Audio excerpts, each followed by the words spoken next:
This is the Domain Magnate Show, where you'll learn everything you need to know about buying, optimizing, and selling online businesses with your host, Michael Beroslavsky. Welcome to the next episode of the Domain Magnate Show.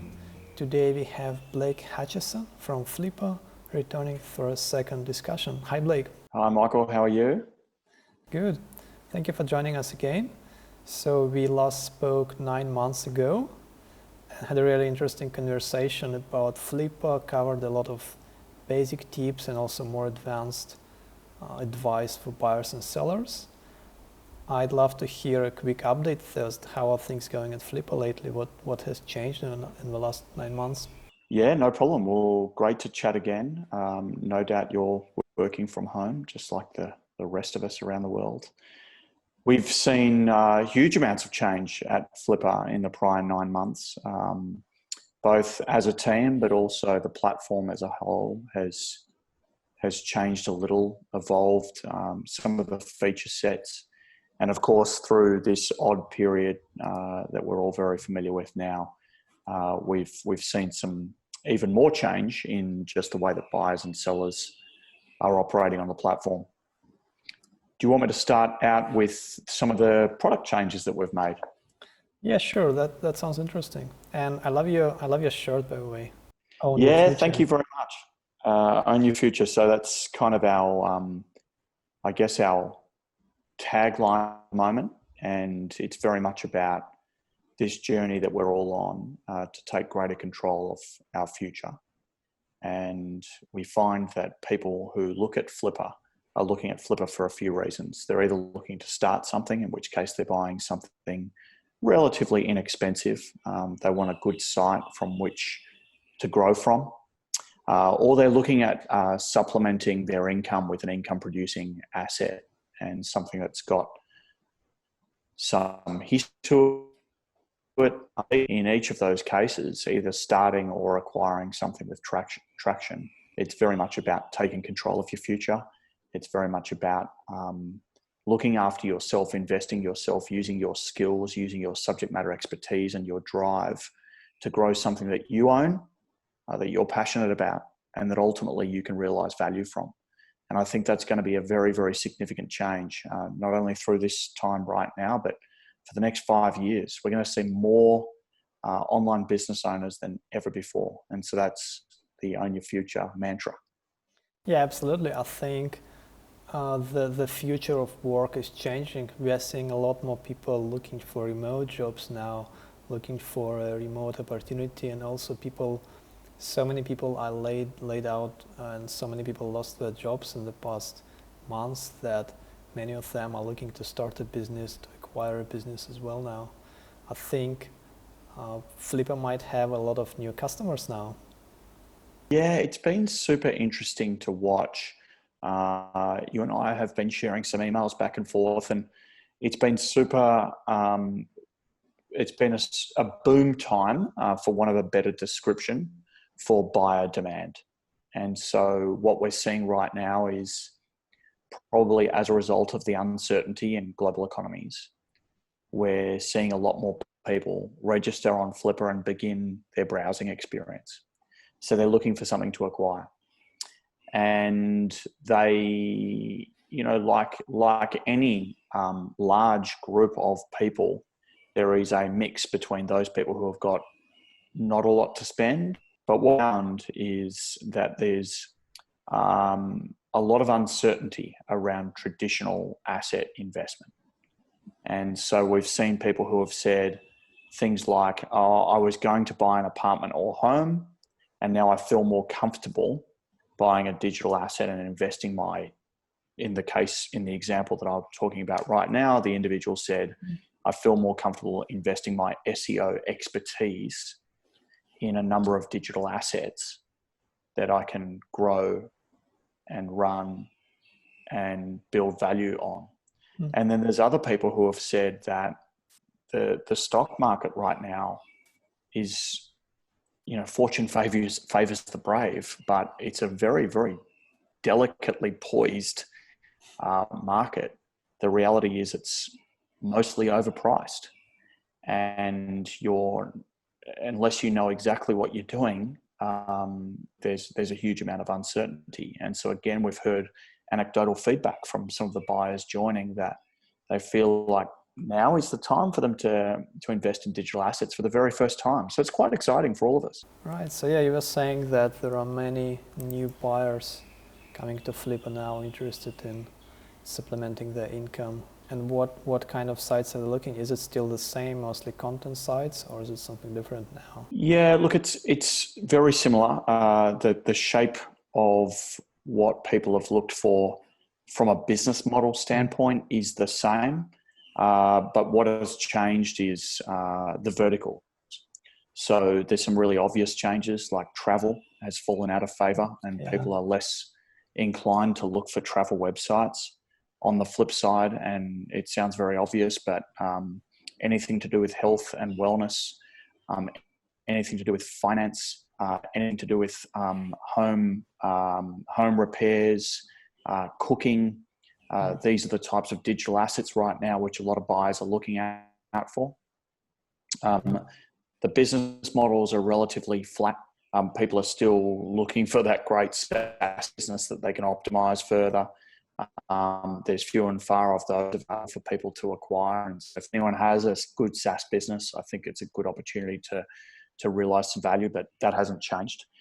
E-commerce, as we know from all of the reports that you and I no doubt both read, e-commerce is flying right now. And if you've got a good e-commerce asset, with the exception of dropship, which has fallen out of favor, if you've got a good e-commerce asset, now's a good time to sell. Yeah, good point. So how are you seeing the changes in the global market reflect the prices? Are prices going down now, or are they going up, the average multiples? Yeah, and it's not very exciting, unfortunately. We haven't seen a great deal of change. The reality is that there are more buyers, and so arguably competition for good quality assets has increased. But at the moment, we haven't really seen the pricing change on those assets. Now, that could be for a few reasons. One, it may be too early to tell whether there's any contraction in the market from a sell side. The second reason might be that a lot of the assets that are sold on Flippa are obviously smaller, less than $250,000. And so I think that where you're likely to get valuation change is around the high value asset level. I think assets that have been around for 2 to 3 years that are less mature, it's less likely, I think, that you're going to get either a contraction of prices, or you're going to get huge amounts of increased competition and therefore pushing prices up. It's unfortunately a boring answer, but it's a bit too early to tell. Yeah, I think that's also similar to what we are seeing. We are seeing some drop in prices on some of the smaller assets, smaller websites, and some of that also has to do with the recent Amazon Associates commission drop. So you've probably noticed that as well a lot in Flippa. We've seen that a lot as well, and that's one of those niches that is obviously challenged right now, and buyers are waiting. They're not biting right now for the assets that are Amazon Associates. Time will tell, and I think what buyers will look for is at least another 6 months, maybe 12 months of operational, operational runway, for want of a better description, to understand how impactful that is. Yeah, and we did see some deals fall over for Amazon Associates businesses, deals that had confirmed offers, and after Amazon made the announcement, those buyers have obviously gone a little colder on those assets. Yeah, I'm thinking that in the next 6 to 12 months, we might also see some changes in the market. I expect that the changes in the global economy will, the global economic crisis that's unfolding now, along with the COVID-19 situation, is going to affect prices quite a bit. Because on the on a large scale, that means that people will have less money to invest, they will have less money to buy things, and many people will have some bills to pay, some cash they need, so they will be selling more. So I am frankly expecting that the prices would go down. I wonder if you agree or if you have a different opinion. I think that there'll be a contraction overall, but a good quality asset in a protected niche is less likely to see an impact. And so, like always, quality wins. And so something which is 3 to 5 years old, generating steady income, there's always going to be a buyer for something which is consistently performing. And I think where it's a consistent performer, there'll be enough buyers in the market to protect price points. But in general, I do agree. In general, I think that buyers will be more picky as to what they look at, and it's more likely to be a buyer's market. Sounds good. So it's been 9 months since we last discussed some features on Flippa. I'm sure you've had quite a few innovations. What are some of the most notable changes or interesting features that can benefit buyers and sellers currently? So there's a couple of really big things. The first one relates to search and what we call best match. And that has dramatically changed in the last month or so. And so what we are doing is quite rightly rewarding quality assets, but just quality assets. We're rewarding quality assets with good quality listings. And of course, you can have a great listing that's a poor asset, and you can have a great asset that's a poor listing. And so what we're working on and what we've done a very good job on is not only improve the search experience, but improve the search results such that good quality sellers are rewarded and buyers are able to find those quickly and conveniently. And what that comes down to is over 150 different points of reference. So is there enough detail in the description? Has the seller connected Google Analytics? Have they connected 12 months worth of financial data? Have they gone through ID verification? Is it priced within what Flippa would consider a degree of reasonableness based on the Flippa index, based on 50,000 assets being sold on the platform over the last couple of years? So that's something that behind the scenes we're very proud of. And it's actually difficult to see as a standalone buyer. But what we can tell you, which is really, really exciting, is that all of the leading indicators for Flippa are up. And so as a result of our best match algorithm, we now have more people watching listings. We have more people saving searches so that they've got a list of assets that they can consider and compare against. Overall, we have more people looking at more listings. And so these are all leading indicators for us. And we're quite excited by the level of engagement our search has now. And that comes down to two things. It comes down to how it looks and feels and people can play with it, but it also comes down to the actual quality of the results that people are finding. So that's fantastic.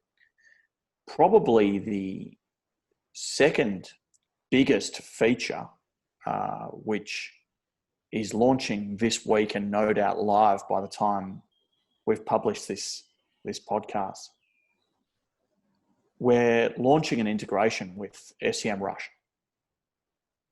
And that SEMrush integration is highly strategic because so many buyers have told us that they want additional detail around the traffic performance of a site. and where it stands against its competitive set, which keywords it ranks well for, what's its backlink profile, and what are the referring domains. And so very shortly, and as I said, live this week, the SEM Rush integration will be on every relevant listing. And SEM Rush has fantastic coverage, as you probably know yourself. And so that module provides the buyer really, really strong insights. In addition to that, a buyer will be able to, for a very, very small fee, get huge amounts of additional insights provided by SEM Rush, the type of insights that would require you to pay for a premium SEM Rush subscription, and now available on Flippa for a fraction of the price, literally $10. $10 will get you every possible data point you could ever want to know about a site's traffic performance. And we're really excited by that. We think our customers will love it. We've tested it with a number of customers and the feedback's been outstanding. That sounds great. I think SEM Rush will be very useful. Quite a large number of listings currently get SEO traffic, so that will allow people to confirm it. And that algorithm that you mentioned that has 150 points of reference to evaluate the listing, is the index or is the value public? Can people see like how good the listing is, or can people figure out how to improve it based on those numbers somehow? Yeah, so certainly we have published a description of what you can do to improve, but critically, we do not publish the actual score, and that's kind of our secret sauce, and we will continue to improve that score over time. And what we don't want is for people to be able to game that score. But what we do provide is some recommendations on what we can do to improve the visibility of their listing. And some of this is obvious and some of it's a little nuanced, but we can go through some of these things. So for example, we want people to provide the industry that their asset is in. We want people to have descriptions and long descriptions about how the asset performs, how it makes money, what do they sell, how many customers do they have, what is the average order value. So we've given some score based on a description's detail. And of course, that's taken some work and that's all algorithm driven.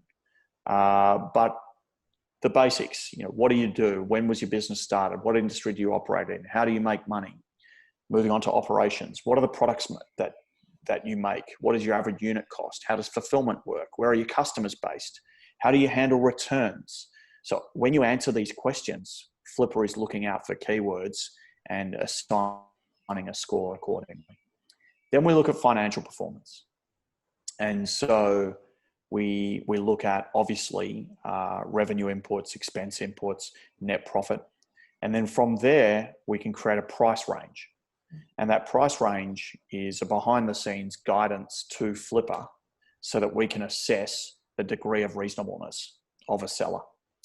We then look at popularity. So if a listing is being found by lots of people and watched by lots of people, then we assign a score accordingly. In turn, should listing be getting a huge amount of buyer traction, the score declines. Seller responsiveness. Does a seller respond to the buyers that have inquired? If you don't respond to the buyers that have inquired, you get penalized. If you do respond to the buyers that inquire, you receive a benefit. Proof of revenue and expenses. Have you attached a profit and loss statement? Does that profit and loss statement match the detail that you have provided in the revenue and expense inputs? proof of traffic, connecting to Google Analytics, price. We mentioned price. So it's important that people price something with a degree of reasonableness. Listing image. Have you actually given buyers some insight into what you're actually selling through appropriate merchandising? Images are really important. They attract buyer attention, so we reward that. Seller verification and a track record on Flippa. So if you've provided identity verification, obviously email, which is very basic, sign up, verify your email. Phone number verification, but then a track record. Have you got a track record of buying and selling on Flippa? If so, we reward that. Now, that's not to say we penalize first-time sellers and buyers, because there's so many different ways in which you can improve your listing and improve score, and therefore improve your rank and ultimately popularity. But we do take into consideration track record. So that's just some tips and insights. There's a blog post which details all of this on our site. People can check that out. But we won't reveal the actual score, the numerical score, because that's a moving feast. That's an ever-changing algorithm based on how we want to reward good quality. Okay. Well, thank you. That's some really good tips for sellers, and it's great to hear that you're innovating so much and really putting a lot of effort into making the marketplace more convenient for buyers and sellers as well, and protecting buyers. So any final thoughts or advice for new buyers coming into your marketplace and feeling a bit lost right now? Yeah, look, it's a really important time, and it's really important that people place safe bets. And we would never encourage a new buyer who is new to the digital asset ecosystem to buy immediately. Take your time to browse. Take your time to narrow in on what you are looking for. Second biggest tip for new buyers is to think about your own subject matter expertise. So what can you add? And that might be that you're fantastic at content. It might be that you have a very good ability to sell. It might be that you have existing supplier relationships that you can tap into. But you need to have some subject matter expertise that you can apply to the digital asset that you're about to take over. And then lastly, think about your passion. So is there a particular industry that you can imagine yourself working on for the next 12 to 18 months? Because as you and I know, these things don't just grow without effort, and they don't grow overnight. And so we typically warn off buyers who tend to think that this is simpler than it really is, and that it's going to take some time and effort to realize return. Well, thank you, Blake. Thanks for sharing some really useful tips for buyers and sellers, and see you next time. Thank you, Michael. Thanks very much. Domain Magnate is a leader in buying and selling online businesses with a proven track record of expertise gained from over 300 deals since 2004. To learn more about how we can help you acquire or exit a profitable online business today, head over to domainmagnate.com for more details.